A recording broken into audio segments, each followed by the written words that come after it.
Chain him! I want him prepared for travel to the capital for trial. Disregard that, and leave us. You walk a dangerous line, Seeker. The breach is stable, but it is still a threat. I will not ignore it. I did everything I could to close the breach. It almost killed me. Yet you live. A convenient result insofar as you're concerned. Have a care, Chancellor. The breach is not the only threat we face. Someone was behind the explosion at the Conclave. Someone most holy did not expect. Perhaps they died with the others, or have allies who yet live. I am a suspect?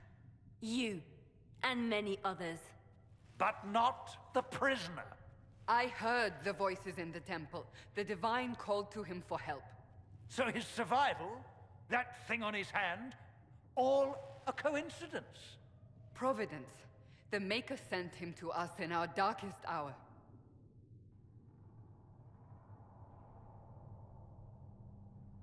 Though all before me is shadow, yet shall the Maker be my guide. We lost everything then. Out of nowhere, you came. The breach remains, and your mark is still our only hope of closing it. This is not for you to decide. You know what this is, Chancellor. A writ from the Divine, granting us the authority to act. As of this moment, I declare the Inquisition reborn. We will close the breach, we will find those responsible, and we will restore order with or without your approval.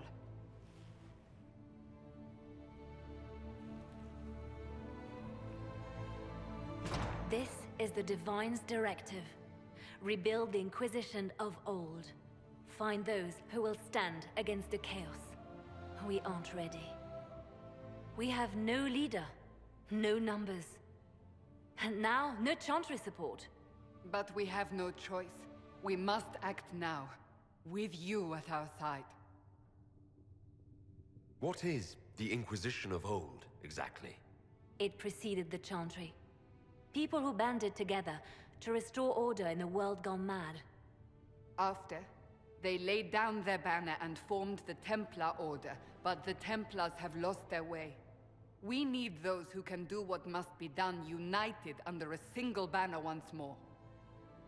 But aren't you still part of the Chantry? Is that what you see? The Chantry will take time to find a new Divine. And then it will wait for her direction. But we cannot wait. So many Grand Clerics died at the Conclave. No, we are on our own. Perhaps forever. You're trying to start a holy war. We are already at war. You are already involved. Its mark is upon you. As to whether the war is holy, that depends on what we discover. What if I refuse? You can go if you wish. You should know that while some believe you chosen, many still think you guilty. The Inquisition can only protect you if you are with us. We can also help you. It will not be easy if you stay. But you cannot pretend this has not changed you. If you're truly trying to restore order... That is the plan. Help us fix this before it's too late.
Does it trouble you?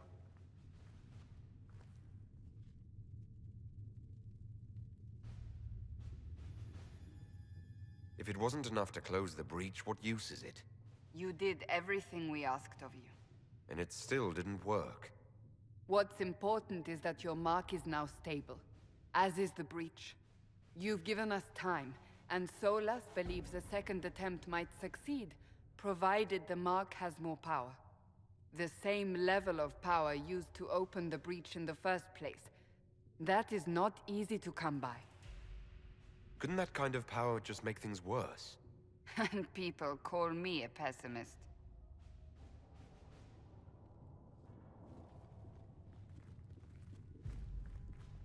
May I present Commander Cullen, leader of the Inquisition's forces. Such as they are. We lost many soldiers in the valley, and I fear many more before this is through. This is Lady Josephine Montelier, our ambassador and chief diplomat. I've heard much. It's a pleasure to meet you at last. And of course, you know Sister Liliana. My position here involves a degree of... She is our spy master. Yes, tactfully put, Cassandra. Pleased to meet you all. I mentioned that your mark needs more power to close the breach for good. Which means we must approach the rebel mages for help. And I still disagree. The Templars could serve just as well. We need power, Commander. Enough magic poured into that mark. Might destroy us all. Templars could suppress the breach, weaken it, so... Pure speculation. I was a Templar. I know what they're capable of. Unfortunately, neither group will even speak to us yet. The Chantry has denounced the Inquisition, and you specifically. They still think I'm guilty. That is not the entirety of it any longer. Some are calling you the Herald of Andraste, and that frightens the Chantry. The remaining clerics have declared it blasphemy, and we, heretics, for harboring you. Chancellor Roderick's doing, no doubt. It limits our options. Approaching the mages or Templars for help is currently out of the question. Just how am I the Herald of Andraste? People saw what you did at the temple, how you stopped the breach from growing. They have also heard about the woman seen in the rift when we first found you. They believe that was Andraste. Even if we tried to stop that view from spreading... Which we have not. The point is, everyone is talking about you. It's quite the title, isn't it? How do you feel about that?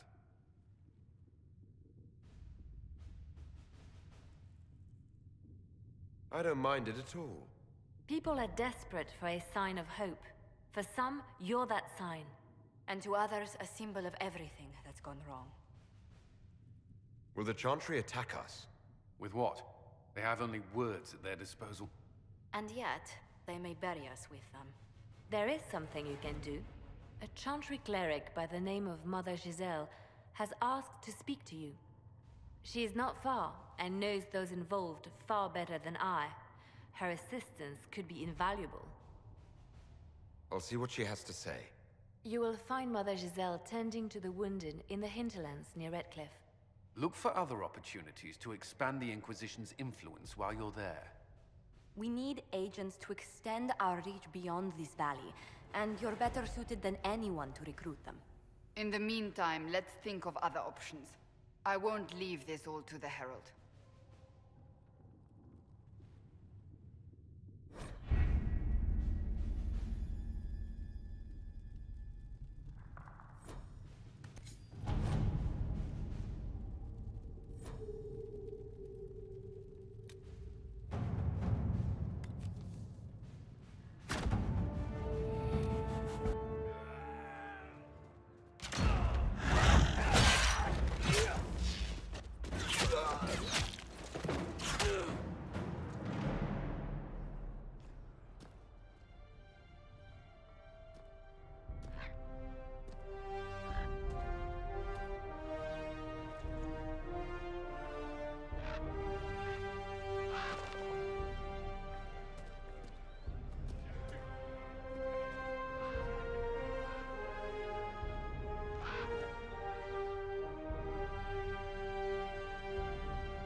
Let us begin.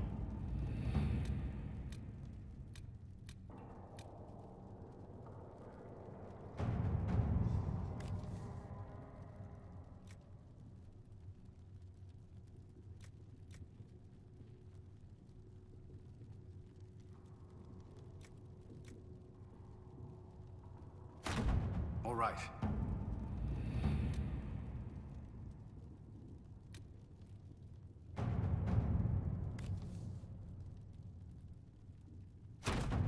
Let's see what we have.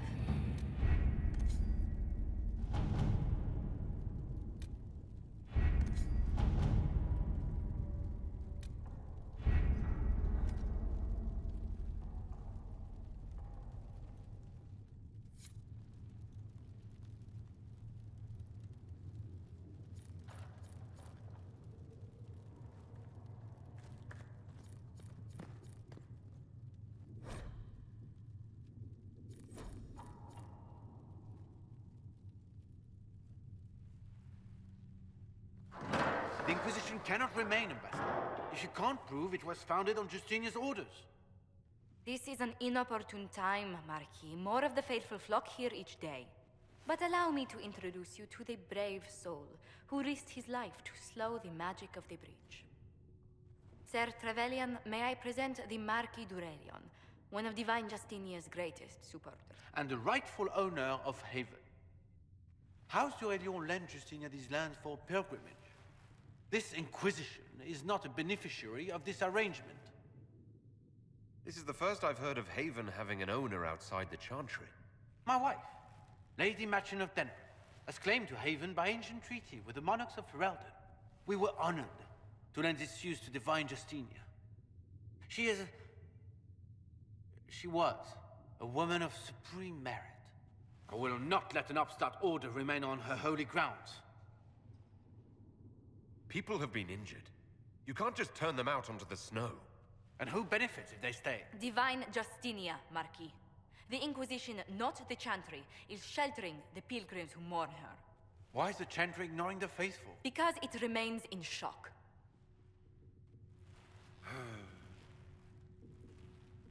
We face a dark time, Your Grace. Divine Justinia would not want her passing to divide us. She would, in fact, trust us to forge new alliances to the benefit of all, no matter how strange they might seem.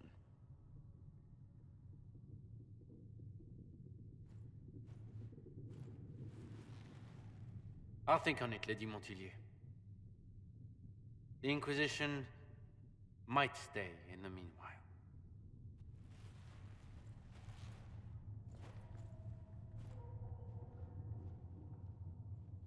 Do the Durelions actually have a claim on this place? His Grace's position is not so strong as he presents it. Despite their Ferelden relations, the Durelions are Orlesian. If the Marquis wishes to claim Haven, Empress Selene must negotiate with the Ferelden on his behalf. Her current concerns are a bit larger than minor property disputes. I apologize for the intrusion. I didn't realize you were meeting with the Marquis. You did little harm. In truth, the debate was most beneficial as practice for those to come. You expect more people in Haven? Undoubtedly. And each visitor will spread the story of the Inquisition after they depart. An ambassador should ensure the tale is as complimentary as possible.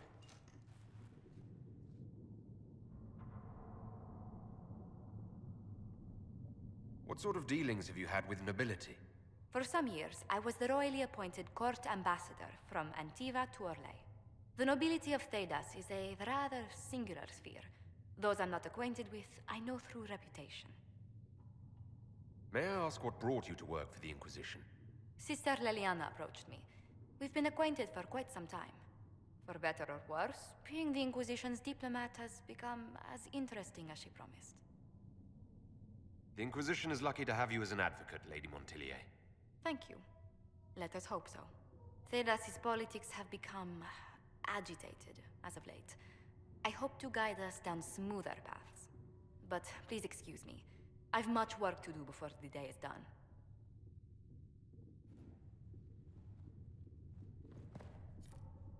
If you find anything, please bring it in. You're the Herald. Or, well, the one they're calling the Herald, anyway. I hope the Inquisition can restore order soon. I never really wanted to leave the Circle. My name is Maeve. I research demons and other creatures. Seeker Pentagast and I use what I find to help the soldiers fight them.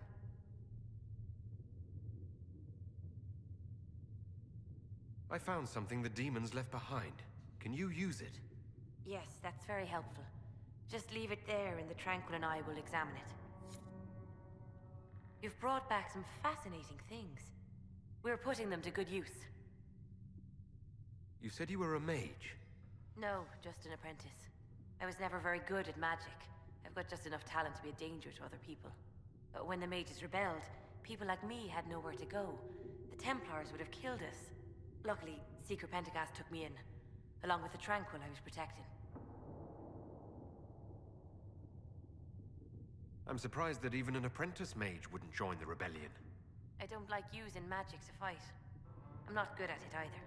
I like studying. I like performing rituals that helped us unlock the secrets of the Veil. I liked having the Templars around to keep us safe.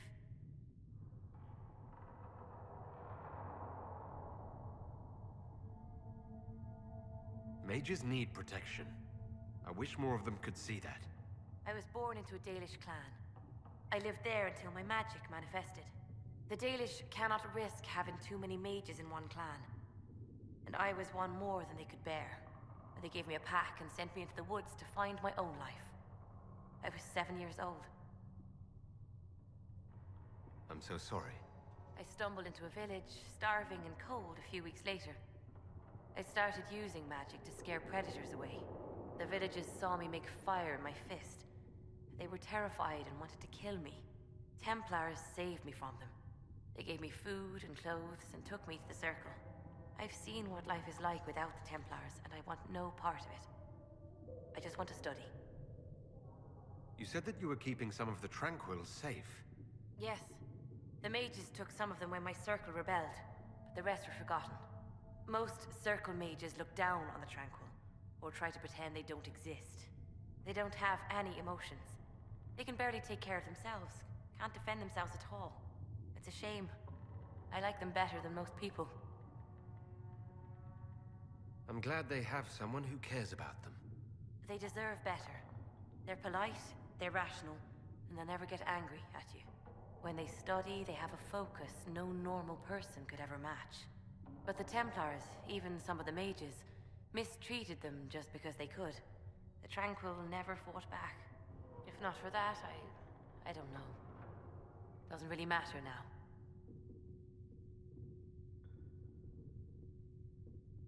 You said Cassandra has you researching creatures. Yes. If you find anything interesting in your travels, I'd appreciate you bringing it to me. I may be able to find some weakness our soldiers can exploit when fighting various creatures. At the least, some materials are useful for making potions or gear for the Inquisition. Why did you decide to research dangerous creatures? I like the outdoors. The idea of the outdoors, anyway. When some monster is coming at you, glowing eyes and burning claws, it's terrifying. But once you know how it works, you can deal with it. It's just another part of the world. So much of this world is only frightening because we don't understand it. I'll speak with you later. Thank you again for what you've brought back.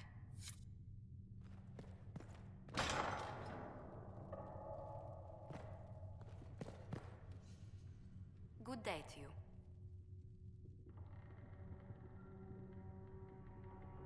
How do you and Liliana know each other? We moved through similar circles in Norlay. I believe we actually met in Val Royeaux. Leliana was quite an accomplished player of the game by then. What exactly do you mean when you say the game? Forgive me. The game refers to the slow duels of influence among the noble and powerful of Orlais. It's a rather light-hearted name for the matter, but Orlesians are fond of playful touches. Tell me how you came to work for the Inquisition again. I'd been considering leaving my post in Antiva for a new challenge when Leliana recruited me. There's such unrest in Thedas, and the Inquisition seems a promising method to stop it. It's to everyone's benefit if we prevent the Mage-Templar conflict from spreading further.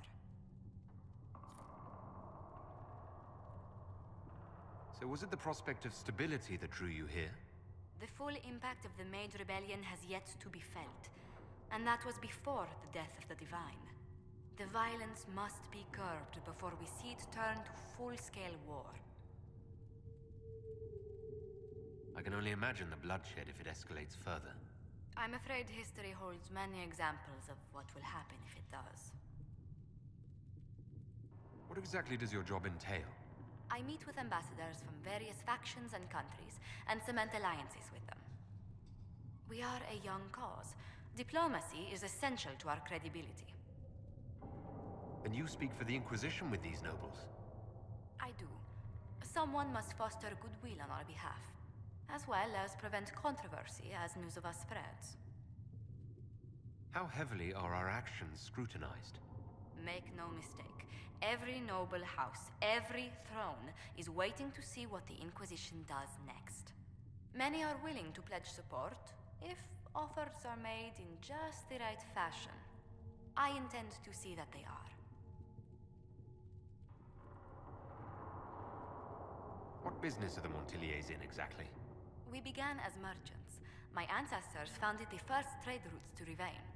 We once sent entire fleets across the Waking Sea. But not anymore. No. These days, our vessels are a touch more modest. What did you do before coming here? I had the great honor of serving Antiva's crown as ambassador to Orlais. I'm also first in line to become the head of House Montilier, though my siblings attend to our mercantile affairs.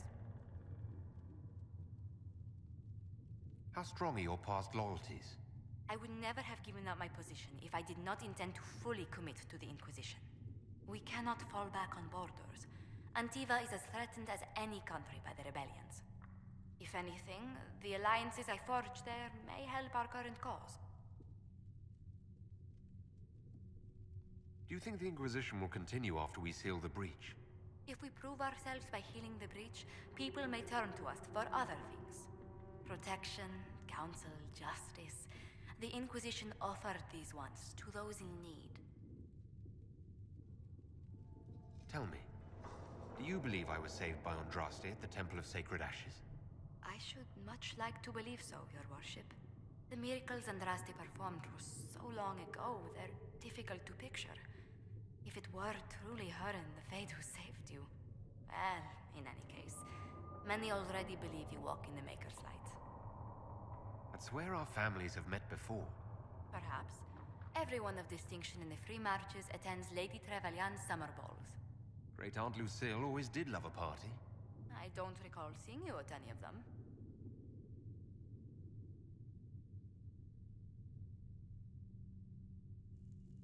I was less than sterling company when I was younger. Modest in temper, bold in deed. You know the Trevelyan family motto. Heraldry is a passion of mine. Let's speak later. Goodbye.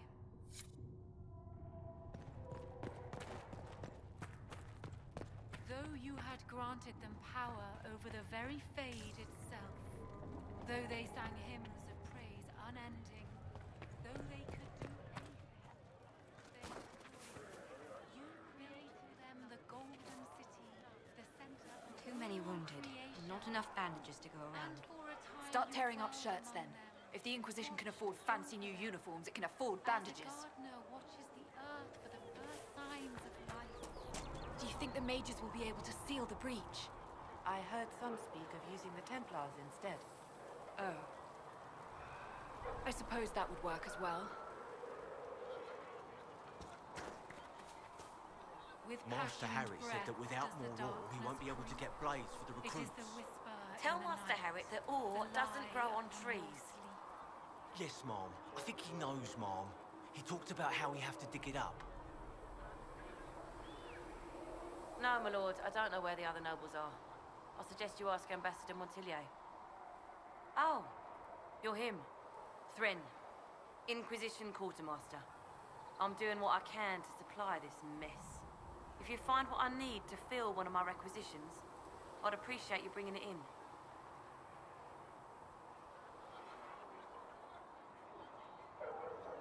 What do you do here? I make sure the Inquisition troops have food in their bellies and iron in their hands. Both are important. Lots of people expecting us to be heroes, marching all day to fight the demons. Turns out heroes need to dig latrines just like everyone else. How does someone end up as quartermaster for the Inquisition? I served for Eldon under 10 Loghain MacTier. Best commanding officer this world has ever seen. After they all turned on him at Denerim, though, there wasn't much use for people who held that opinion. Queen Honora offered my services to the Inquisition. It was a kindness. She knew I supported her father and got me away from the political garbage. Your loyalty to the man you served is admirable, Quartermaster. Thank you. A lot of people seem to think they know what happened at Ostagar, but I was there. Tern Loghain never betrayed his king. If he'd brought the reinforcements, Darkspawn would have just killed everyone. He did what he had to do to save our country, and we betrayed him. I apologize. Sister Liliana told me I shouldn't talk about this. Just forget it. What did you mean when you mentioned requisitions? I'm making this Inquisition run with what we have, but we're not a real army. We're stretched thin on materials, so I've put up a requisition list for anything that could help our people. Here, take a look. You find some iron and a good logging site, maybe Harriet can get our troops better weapons.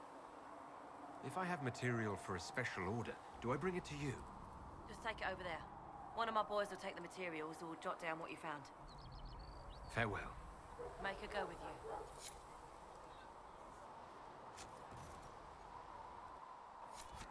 Thanks for checking anyway.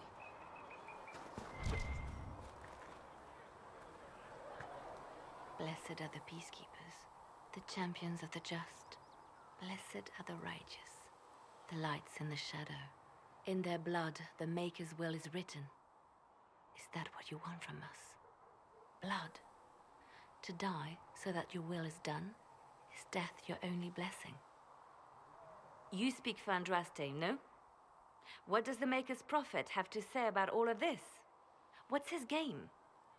How is this a game? Do you see the sky? What about the temple ruins? The bones lying in the dust? Even if you didn't support the Divine's peace, you wouldn't call this right. Who could? So many innocent lives. The faithful murdered where the holiest of holies once stood. If the Maker willed this, what is it if not a game or a cruel joke? I speak for no one but myself, and I have no answers for you. Then we can only guess at what he wants. The Chantry teaches that the Maker abandoned us. He demands repentance for our sins. He demands it all. Our lives, our deaths. Justinia gave him everything she had, and he let her die. I'm sorry. Her death has clearly hit you hard. Not just me. All of us. She was the Divine. She led the faithful. She was their heart. If the Maker doesn't intervene to save the best of his servants, what good is he? I used to believe I was chosen, just as some say you are. I thought I was fulfilling his purpose for me, working with the Divine, helping people. But now she's dead. It was all for nothing. Serving the Maker meant nothing. Maybe you have another purpose. I could help you find it. No, this is my burden. I regret that I even let you see me like this. It was a moment of weakness. It won't happen again. Come, to work then. We will speak later.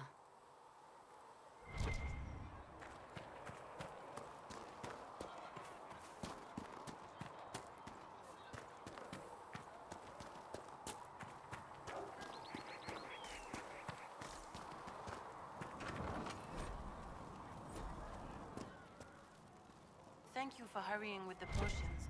We have so many injured. We'll get them back on their feet, sister. Don't you worry. Look who's back from the dead. Again. I don't recall meeting you before. I'd be surprised if you did. You weren't particularly coherent. Someone had to patch you up after you staggered out of Maker knows where, though. So, you're welcome. I didn't realize. Thank you. Yeah, well, you can pay me back by fixing the world. Name's Adan. I'm in charge of keeping our little band here stocked with potions and elixirs.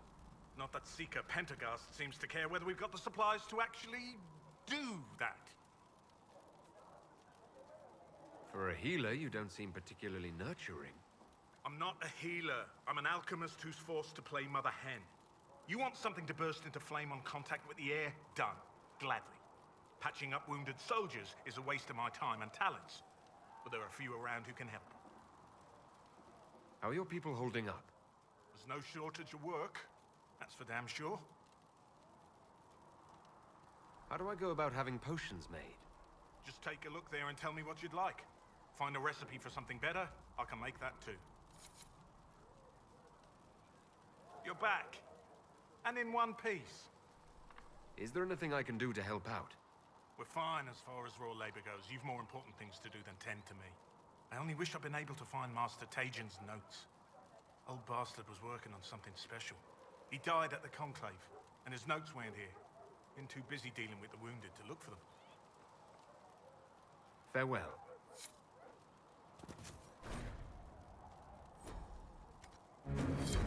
Let me know if you need anything.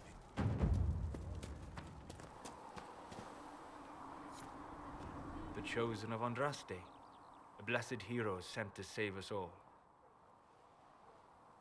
Am I riding in on a shining steed?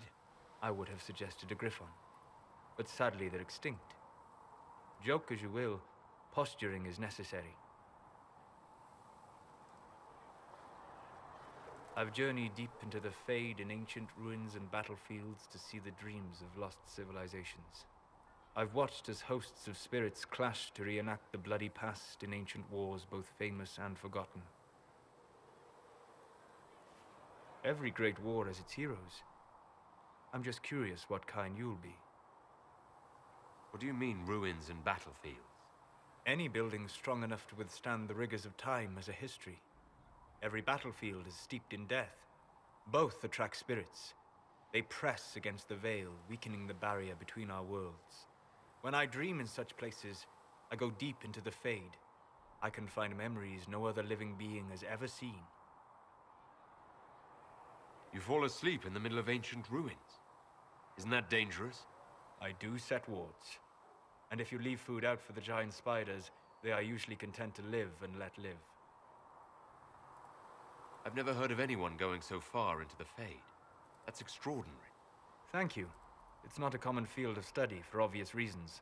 Not so flashy as throwing fire or lightning. The thrill of finding remnants of a 1,000-year-old dream? I would not trade it for anything. I will stay there. At least until the breach has been closed. Was that in doubt?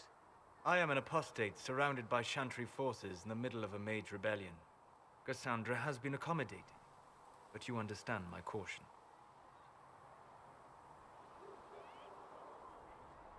Cassandra trusts you. She won't let anyone put you into a circle against your will. Thank you. I appreciate the thought. But now let us hope either the mages or the Templars have the power to seal the breach.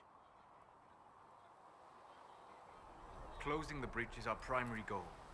But I hope we might also discover what was used to create it. Any artifact of such power is dangerous.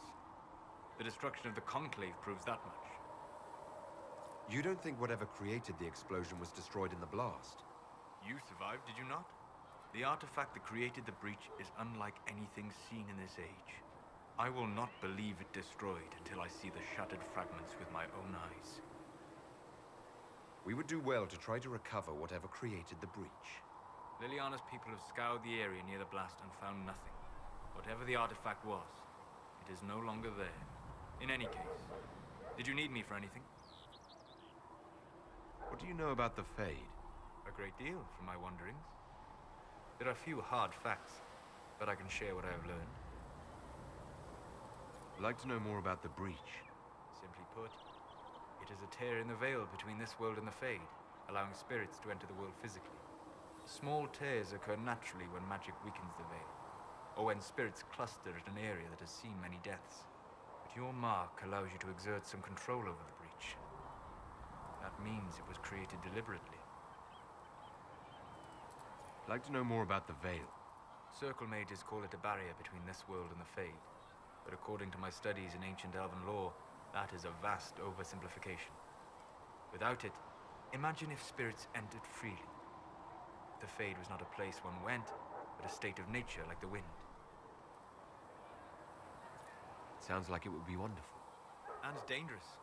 But yes, a world where imagination defines reality, where spirits are as common as trees or grass. Instead, spirits are strange and fearful, and the Fade is a terrifying world touched only by mages and dreamers. I am glad that I'm not alone in seeing the beauty of such a world, along with the obvious peril. I'd like to know more about demons. The Chantry says that demons hate the natural world and seek to bring their chaos and destruction to the living. But such simplistic labels misconstrue their motivations, and in so doing, do all a great disservice. Spirits wish to join the living, and a demon is that wish gone wrong. Is there a way to coexist? To live with them? If not in peace, at least without such active confrontation. Not in the world we know today. The veil creates a barrier that makes true understanding most unlikely. But the question is a good one, and it matters that you thought to ask. We'll talk later. Goodbye. Hello. I'd like to know more about you, Solus. Why? You're an apostate. Yet you risked your freedom to help the Inquisition. Not the wisest course of action when framed that way. I appreciate the work you're doing, Solus. I just wanted to know more about you. I'm sorry. With so much fear in the air. What would you know of me? What made you start studying the Fade? I grew up in a village to the north. There was little to interest a young man, especially one gifted with magic. But as I slept, spirits of the Fade showed me glimpses of wonders I had never imagined. I treasured my dreams. Being awake, out of the Fade, became troublesome. Did spirits try to tempt you? No more than a brightly colored fruit is deliberately tempting you to eat it. I learned how to defend myself from more aggressive spirits, and how to interact safely with the rest. I learned how to control my dreams with full consciousness. There was so much I wanted to explore. I gather you didn't spend your entire life dreaming. No. Eventually, I was unable to find new areas in the Fade. Why? 2 reasons. First, the Fade reflects the world around it. Unless I traveled, I would never find anything new. Second, the Fade reflects and is limited by our imaginations. To find interesting areas, one must be interesting. Is this why you joined the Inquisition? I joined the Inquisition because we were all in terrible danger. If our enemies destroy the world, I would have nowhere to lay my head while dreaming of the Fade. I wish you luck. Thank you.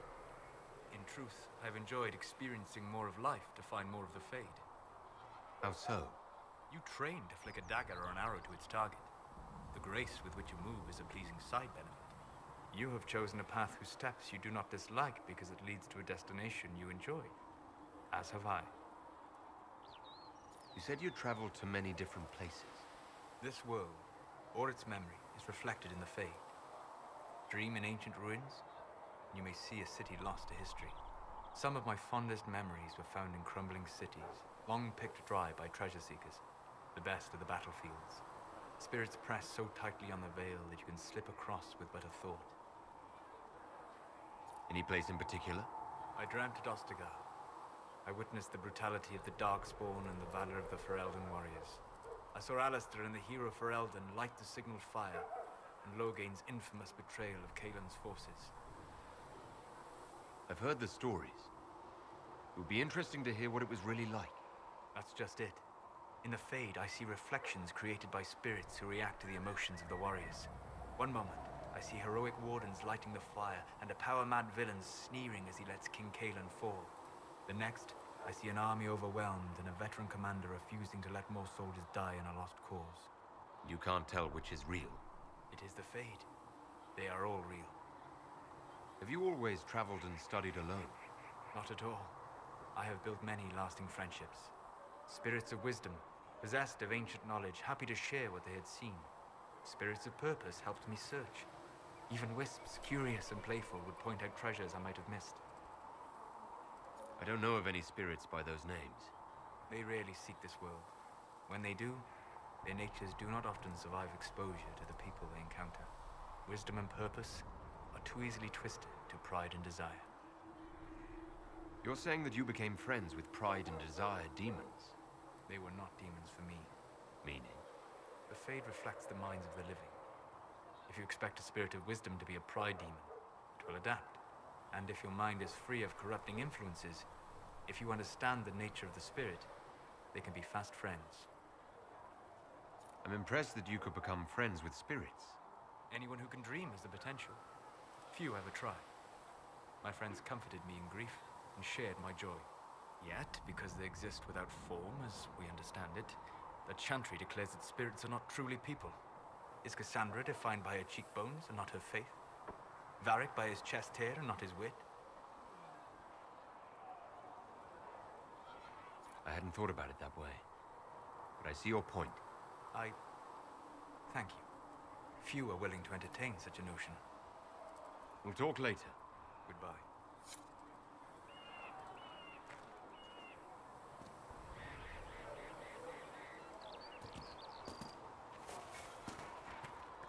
Are we going to have new verses in the Chant of Light now for the Herald of Andraste, telling what he did? It's far too soon to consider anything like that. I was talking with a friend who said there used to be a verse about an elf in the Chant of Light. No, that's not true. I'm sorry, but that doesn't mean the Maker loves you any less.